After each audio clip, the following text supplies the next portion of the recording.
முதல் 5 ஆண்டுகள் ஆரம்ப பள்ளியில் தமிழ் படிக்காமல் யாரும் ஃபஸ்ட்டு ஃபார்முக்கு வர முடியாது.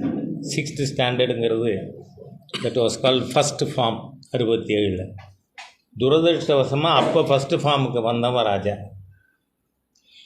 அப்போ இவர்கள் ஆட்சிக்கு வந்ததும் பல்வேறு பிற்போக்கு நடவடிக்கைகளில் ஈடுபட்டாங்க.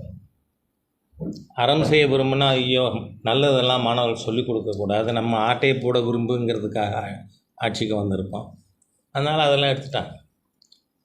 அதே மாதிரியே நீங்கள் பார்த்தீங்கன்னா கரிக்குலத்தில் ஹிந்தி நீக்கப்பட்டது. சரி, இன்றைக்கி கூட முதலமைச்சர் என்ன சொல்கிறார், இருமொழி கொள்கை தான் எங்கள் கொள்கைன்னு. அப்படியா இருந்தால் உங்கள் குடும்பம் நடத்துகிற சன்ஷைன் மாண்டிசோரி ஸ்கூலில் நீங்கள் 3வது மொழியாக எதுவும் வச்சுருக்கக்கூடாதுல்ல. இப்போ என்ன சால்ஜாப் சொல்கிறாங்க ஊடக நண்பர்கள் கூட, அதாவது முதலமைச்சர் எவ்வளோ தூரம் வெற்றி பெற்றிருக்காருன்னா உங்களை மாதிரி இருக்கிற சில நண்பர்கள் கூட அவர் சொன்னதை சொல்ல வைக்கிறார். காரணம் என்ன, உங்களை யார் சிபிஎஸ்சி சிலபஸில் ஸ்கூல் ஆரம்பிக்க சொன்னது?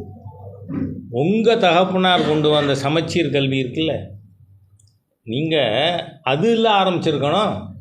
நீங்கள் சிபிஎஸ்சி சிலபஸ் என்னவோ நாடு பூரா சேர்ந்து ஸ்டாலின் குடும்பத்துக்கிட்ட நீங்கள் சிபிஎஸ்சி ஸ்கூல் ஆரம்பிக்கணும்னு கேட்டு அதனால் இவங்க ஆரம்பித்தது மாதிரி இல்லை. எதுக்கு ஆரம்பிச்சிருக்கீங்க? 1 லட்சம் 1.5 லட்சம் ஃபீஸ் அப்போ தானே வாங்க முடியும். வியாபார நோக்கத்துக்குன்னா அது. ஆனால் ஒரு விஷயம் பாராட்டணும், திராவிட முன்னேற்ற கழக இந்த டாக் ஷோவில் வர்றவங்க எல்லாம் அது வியாபாரம் தனிப்பட்ட. உங்களுக்கு மொழி வியாபாரம்தான். ஹிந்தி சம்ஸ்கிருதம் சொல்லி கொடுத்தா 1.5 லட்சம் ஃபீஸ் வாங்கலாம். அதுக்காக என்ன ரெட்ட வேஷம்?